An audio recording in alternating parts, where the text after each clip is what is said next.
Welcome back to another Makor College Experience weekly podcast where we dive into the weekly Parsha and talk about different things that we can learn from it, life lessons that we, as a shir, can bring from this week's Parsha. This week's a very special episode. It's the last episode right before Pesach, a Gittin Erev Pesach to all those listening, and a Gittin Erev Shabbos to all those listening. This week's Parsha is Parshas Tzav. And there's a lot to talk about. Shabbos HaGadol, Parshas Tzav, Pesach's coming up in a few days.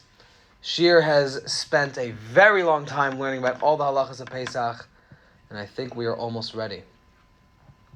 In that vein, there is a very, very holy story written in Rav Judah Michel's Baderech Haggadah. The Yid HaKadosh, Rabbi Yaakov Yitzchak, the holy Jew of Pesach, would do many weekly errands in preparation for Shabbos Kodesh. One week when he came home from shopping, his wife checked his list against his purchases to make sure that he acquired everything that they needed for Shabbos. Once, she was reviewing his list and asked, "Did you buy the wine for Kiddush?" And he said, "Yes, my dear, I bought the wine." "Did you pick up the chicken for Shabbos?" "Yes, I picked up the chicken for Shabbos." "How about the fish, the challah, the candles for Shabbos?" "Yes, darling, I did get those for Shabbos, Baruch Hashem." "Great. I guess that's about everything we need for Shabbos. Thank you." Said the Yid HaKadosh, "Yes, we have the wine for Shabbos, the chicken for Shabbos, the fish, the challah, and the candles for Shabbos." And then the Yid HaKadosh went silent and closed his eyes, looked up to Hashem and looked up to the heavens and said, "Ribono shel olam, we need just one more thing. All we need now is some Shabbos for Shabbos." A similar story, once in advance of Yom Tov, Reb Nassan of Breslov heard one of his chevra bemoaning about the mounting expenses that come with prepping for Pesach. The chassid wondered out loud, where will I get what I need for Pesach? And Rabbi Nassim turned to him and said, "Oif Pesach v'zayin v'in nemt men dim Pesach alain." I'm sorry to our Yiddish-speaking listeners who had to bear me trying to butcher that line. But it means, it means you'll have what you need for Pesach. But the main question is, will you have Pesach itself? There's a very famous line there's a very famous line that people say when it comes to prepping for big things like Pesach and prepping for big things like Shabbos and prepping for big things. And the line is, we got to keep the main thing the main thing. Keep the main thing the main thing. What does that mean? What does it mean to keep the main thing the main thing? It means there's all these other things that we get distracted from when we prep for Pesach. As a shir, we spent so much time over the last few weeks preparing for Pesach. So many hours talking about koshering your kitchen, talking about Mos Chitim and Erev Tavshilin, right? It's an Erev Tavshilin year, guys. It's an Erev Tavshilin year. That's an inside joke with the shir. It's an Erev Tavshilin. I feel like I was telling the shir, for all of our listeners, I was telling the shir that I feel like every year, people get up and go, "This year is an Erev Tavshilin year." I feel like every year is an Erev Tavshilin year. We spent a very long time learning about all the different halachas of Pesach. Now, all we need left over the next few days is to make sure that we also have Pesach itself. Not just cleaning our house and making sure we have the matzahs and making sure we have... Those are all very important. But are we keeping the main thing the main thing? And what's the main thing about Pesach? What's the main thing about Pesach? That's really a question for all of us. What's the main thing about Pesach? Being with your family, experiencing the Geula today, not just remembering the Geula from years ago. having our own personal geulas from our personal hardships, from our nationwide hardships, ushering in Mashiach, spending Yom Tov together with your family, with your friends, having a good time, keeping the main thing. This week's Parsha is Parshas Tzav. And Reb Shua in our shir, one of our esteemed seniors, showed me another vert from Rav Pesach Kron. Rav Pesach Kron was saying that the carbon chatas, which is a carbon that you bring right after you do an avera, was brought in the Tzafon, in the south, in the southern part of the Beis Hamikdash. The carbon chatas wasn't the only carbon brought there. Why didn't the carbon chatas have its own designated area? A lot of the carbonos had their own designated areas. If all the other carbonos, or if a lot of the other carbonos at least, had their own separate areas, special areas where this is where the carbon tamid was brought, this is where the carbon oila was brought, why didn't the carbon chatas have its own special area? And one answer, very simply, if you looked at the carbon chatas area, the carbon chatas corner in the Beis Hamikdash, and you saw people bringing carbonos there, what would you think to yourself? You would think to evil. Yeah, you would think to yourself like, oh, look at that guy over there. He's bringing a carbon chatas. That guy did averos. That guy's a bal averos. So we make sure other things are happening there. I once heard a story about a yeshiva in Eretz Yisrael where they all put tefillin on by mincha. They all put tefillin on by shachris, and they also all put tefillin on by mincha. There's a lot of Israelis in Eretz Yisrael that sometimes do that wear tefillin by shachris by mincha, especially if they were Rabbeinu Tam. I heard of an American yeshiva that they all put on tefillin by mincha. What's pshat? That way, if someone missed shachris and they had to put tefillin on by mincha, no one would feel embarrassed. No one would feel embarrassed and think to themselves, you know what, maybe I shouldn't put tefillin on today. Maybe I should do it, privately. No one would feel embarrassed. Everyone puts tefillin on by mincha. Now, no one's going to know. Now, no one's going to know. Are you the guy put on tefillin by mincha because that's what we all do? Or are you the guy put on tefillin by mincha because you missed tefillin this morning? It's the same idea. The carbon chatas is brought in the same place as the carbon ola, I believe. The carbon asham. Now no one knows. Is he bringing carbon chatas? Is he bringing another carbon? Another answer. Why the carbon chatas was brought there? Another answer is why it was brought there is because we gotta keep the main thing. Mm-hmm. Just like we said by Pesach. Was it brought over here? Was it brought over there? The main thing when you look at a yid should not be that yid is a bal averos. That yid, that yid's bringing a carbon chatas. We hide it.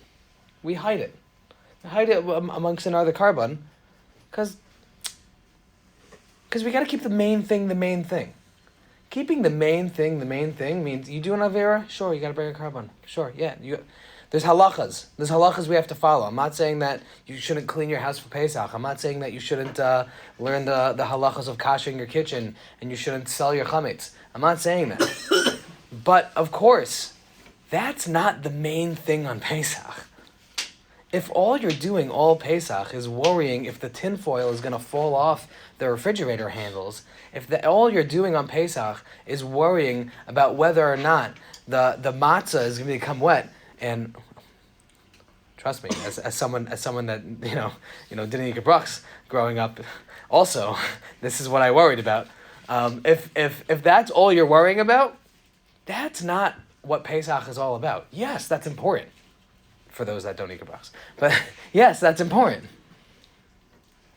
It's important to make sure that whatever needs to be covered is covered. It's important to make sure that you're kashering your kitchen. It's important to make sure that if you do an avera and you have to bear carbon chatas and you're kashering your neshama, that's important. But is that keeping the main thing, if that's all you're focusing on? What's the main part about Pesach? And how can we keep the main thing? How can we focus on Pesach to make sure that not only do we have what we need for Pesach, but we also have Pesach on Pesach? We have in the studio our very, very holy Reb Zev Meth. Reb Zev Meth is I would say Reb Zev Meth. I think I've known you now for 2013. Probably, yeah. 2013. Over a decade. When did? Yeah. Wow. Yeah. 13 years. Wow. You are a master at keeping the main thing the main thing. Okay. Keeping the main thing. You know why? Reb Zev, for all of our listeners, Reb Zev comes in on Fridays and he brings a lot of snacks for the Olam. There's something incredible about making sure that not only do we have Torah on Fridays, but also like we're enjoying. We're coming together, we're eating, we're making brachos, we're learning. Yes, learning's important, shir is important. I'm not saying that Torah isn't the main thing. I think Torah is the main thing, but making sure that it's comfortable, making sure that's really taking the next step, keeping the main thing. So tell us more about Pesach. Like, how do you not get distracted by all the noise? Well, there's a famous saying, right, that we know that Pesach is supposed to be kosher, but also has to be sameach, so don't make your Pesach so kosher that it's not sameach. Can't forget that famous quote. And not too sameach that it's not kosher. Correct, not too sameach that it's not kosher. Can't forget that famous quote. And I think, it can be hard to do that in general in Judaism. I think it's hard to, we tend to do things by rote, just because it's our nature and we're told to do things. But it's important to do things because we want to. And I think that's really just changing your mindset. Right? Yes, it's a long Seder. It's boring. You're reading a storybook for an hour. There's no food. There's barely any food. There's a little bit of singing here and there. It is boring, to be honest.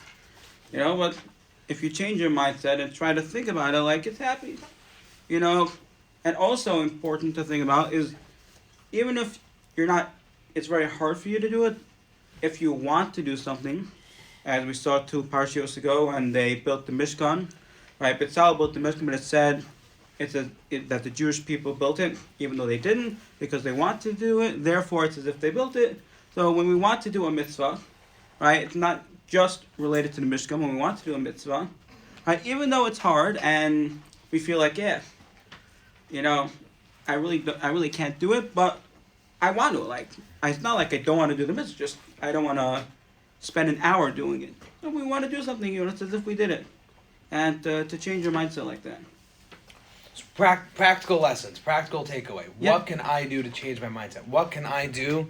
What's a practical step that I can take to make sure that my Seder isn't just reading, davening, look, something that I can connect to, something that I can make. This is a genuine experience. This is a genuine, fun and exciting experience. For sure. An engaging experience. Yeah, I had a rabbi in Israel. He used to that acts out this Pesach Seder every year with his kids. They have pillow fights. They have everything.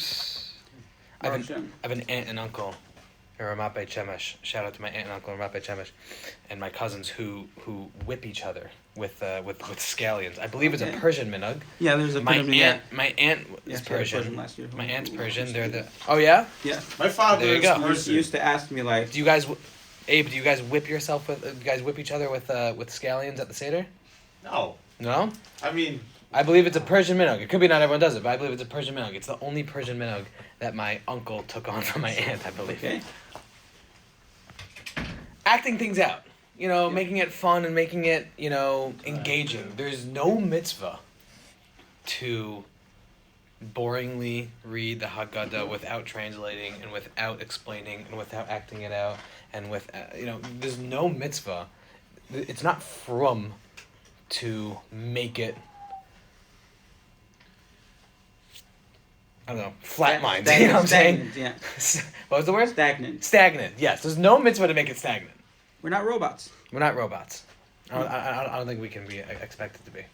Shkoyach Reb Zev. No problem. Reb Shua. Reb Shua, our Baal Reb Pesach Kron, Divrei Torah. I got in Reb Shabbos Rabbi Isai. I was waiting for someone to do it. Shkoyach Neti. What's one way that you keep the main thing the main thing? How do you make sure to infuse positivity, enjoyment, and infuse Pesach into Pesach without getting bogged down by everything else around it? That is important. It's a dialectic. It is important. But keeping the main thing the main thing. Is there any like cool family, minhagim in the Hoffman family, engaging stuff going on? I would say the way that I keep things positive is through another vault from our Pesach phone on this Haggadah. It says in Visha Amda that it's not just the sword that tries to destroy us, but sometimes it's the smile of the non-Jews that wheels us in to those society. I like it. Because in every generation, it's not just a human emotion. Not just the sword. A positive human emotion. Negativity doesn't have to be the only thing that draws us in. Just be the smile. We talk a lot about how the Jewish people get together in tragedy. But it shouldn't only be that the Jewish people only get together in tragedy. Also in Simchas. The Jewish people should always get together. So infusing the Seder with smiles, infusing the Seder with positivity. And the truth is even when you try to do that, I was talking about with some of the Eilim here over the last week, even when you try to do that, inevitably, sometimes families argue, siblings argue. It's normal. Unexpected things happen over Pesach. Mm-hmm. You have to, as a mentor once told me, you have to be accepting and not expecting.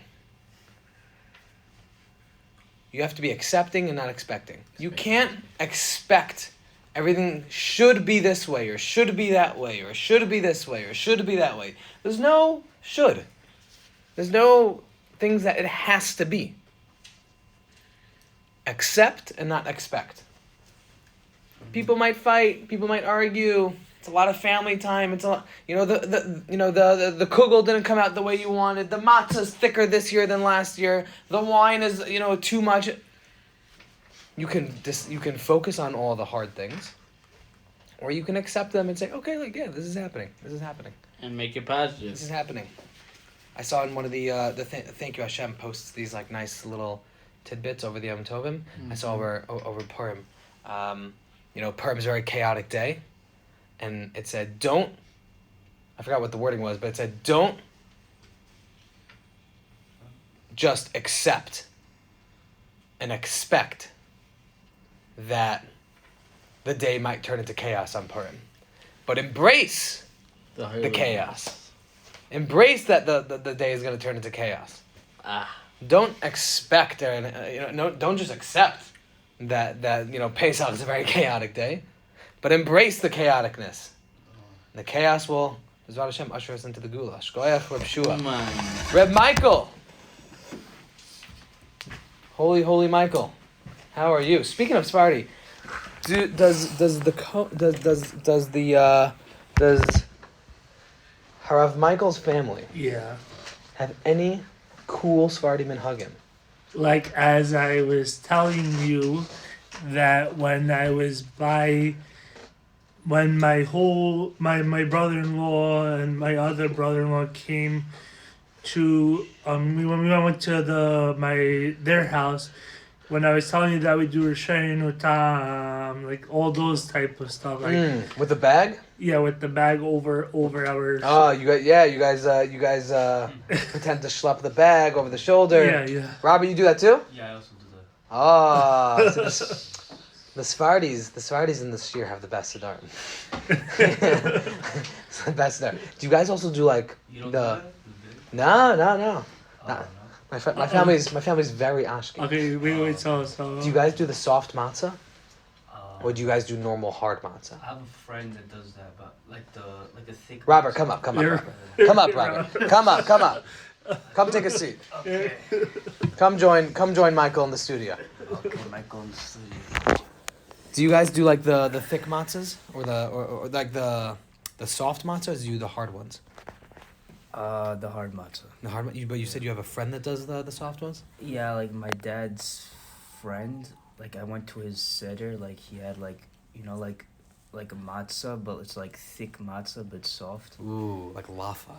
Yeah, like a lava. Oh, that's good. That's good. And then korech is basically a burrito.